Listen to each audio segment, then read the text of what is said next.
Welcome back to Swamp Shangri-La in the heart of the South Carolina Low Country. Alright, run into a couple technical difficulties, mainly operator error. That means me.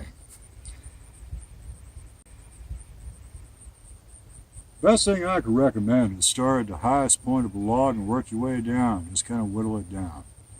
So that'll prevent any issues of upper clearance on your saw opening. The other thing I will recommend, and as you see that I've had to do, is you'll see a 2x4 that I have put beside these vertical post uprights. Now I've put that 2x4 in place, and I got the friction clamp and the screw clamp in place on the other side. I have put that in place for offset, because one thing I have noticed that this sawmill does not take into account any kind of radius. If I can make a recommendation, just purely by what I've seen, and again, I don't claim to be a sawyer. Timbery, if you're watching, you might want to consider, if you don't already have them on the market, making some kind of offset clamp. The other thing I would probably recommend, instead of having a square opening, make your opening angled. Allow a wider cutting surface. That might make things a little bit easier for you. Again, don't claim to be a sawyer, just a little bit of creative input. Also, if you plan to get into cutting things, sawmills is like an evolution. I started with an Alaskan sawmill and a beam cutter. Most people do. And you wind up with what you have here. Basically, you're looking at the end of the evolution. Because when you try to cut a beam in 103-degree index heat, and you have your safety gear on, folks, I'm going to tell you, that sun climbs up on your back and it don't get off. So you're looking at the end of the revolution right here. The end of the evolution, shall I say. Well, it's not revolution, yes. Anyway. So what we're going to do is go ahead, and I'm going to shut up and quit my ramble, and we're going to go ahead and get this thing done.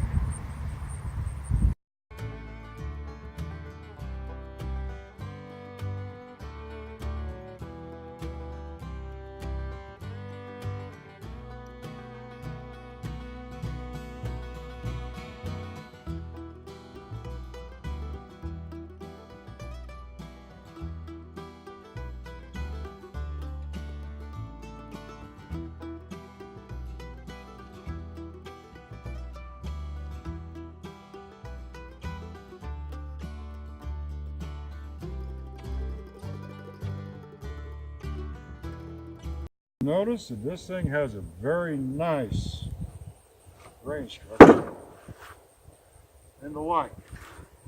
Stand this up so you can kind of get an idea and a visual on it, folks. That's a pretty good looking piece of lumber. I don't care what anyone tells you. And when you look at the baseboard here, that is still a very good looking piece of lumber right there. You can hardly get #1 lumber in the stores anymore. If you do, it's pretty much craftsman specific. #2 lumber is generally where you get the bulk up, and it's full of knots. These pressure treated posts are all #2. Right here that this log bunk is anchored to. And that's what you're going to get a lot of, #2 lumber. This 2x4 is #2 lumber, is pressure treated. But sanding, bumping this thing down, folks, this is going to be a fine looking piece of detail for our little home. So we're going to cut us another small little piece out of this, or another length out of this, should I say. So we got some material to work with. And then we're going to ask you to stick around, and I'm going to show you what we're going to do with it. So we're going to cut us another piece here.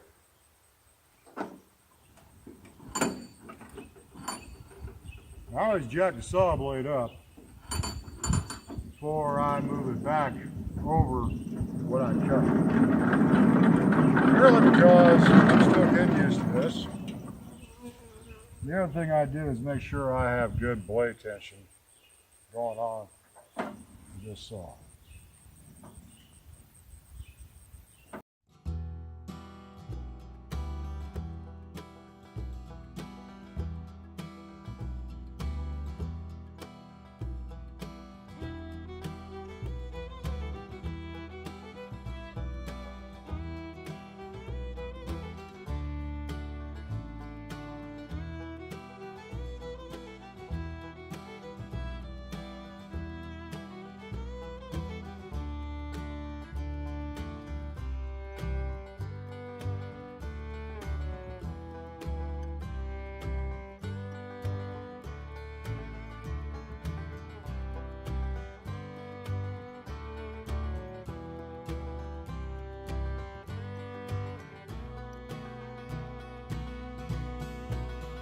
All right, kind of cut it a little bit thinner section out, not much thinner though. And folks, I must say that I am very pleased with the quality we have right here. You know, frankly speaking, I could probably take this cant alone and make a beautiful table. Just, you know, cut it up, piece it together, do some decent joinery. Solid. Very solid.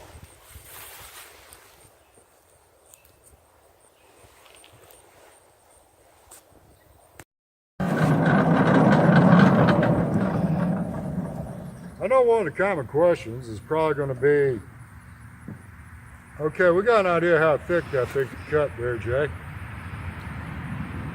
How thin can it cut? Well, you saw some veneer that we already cut. I'll tell you what we're about to do. We're going to try to cut a few sections of thin veneer, and we're going to see what this thing can do. Walk it through its paces.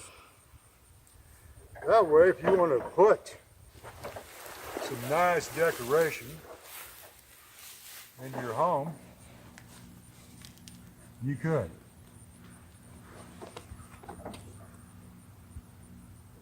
So what we're going to do here is we're going to skid this thing a little bit. And we're going to go ahead and looks like it's kind of setting on an angle. So we're going to do a preliminary cut and then a secondary cut.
Alright folks, I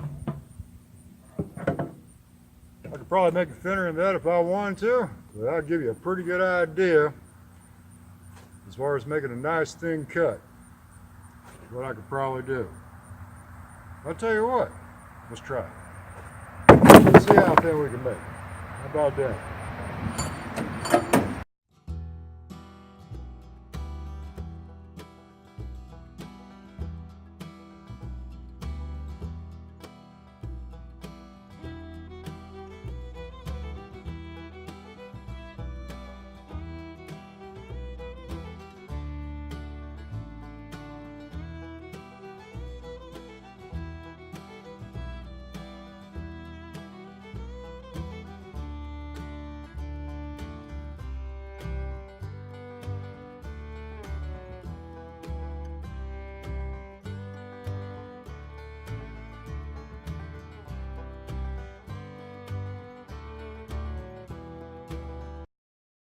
Like I need to check my blade tension because my blade worked loose.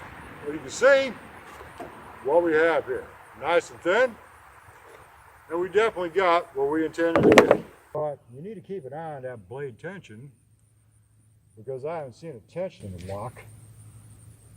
Because obviously it works itself loose because of vibratory effect. I might need to put a second nut on this thing. Go to the hardware store and put a backup nut on there so it can't back off. I might wind up doing that, kind of doing a little bit of hybrid engineering. But like I said, you can see we did manage to shave down that other piece and cut a nice piece of veneer even thinner. So I say we are about 1/8 of an inch right on the money. And so far we're quite pleased with the cutting. We are more than pleased with the quality of the product and the wood we have to use.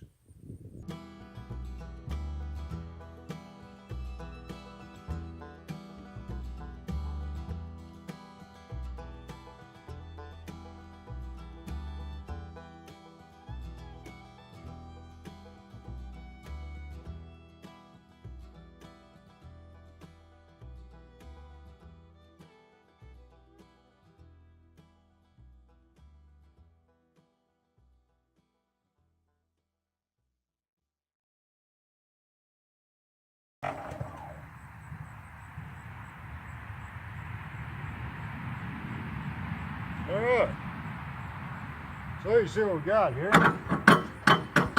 Got a couple decent little beams here that can be used for future projects. Again, you see I'm still using my 2x4 to center it in the middle and make things work.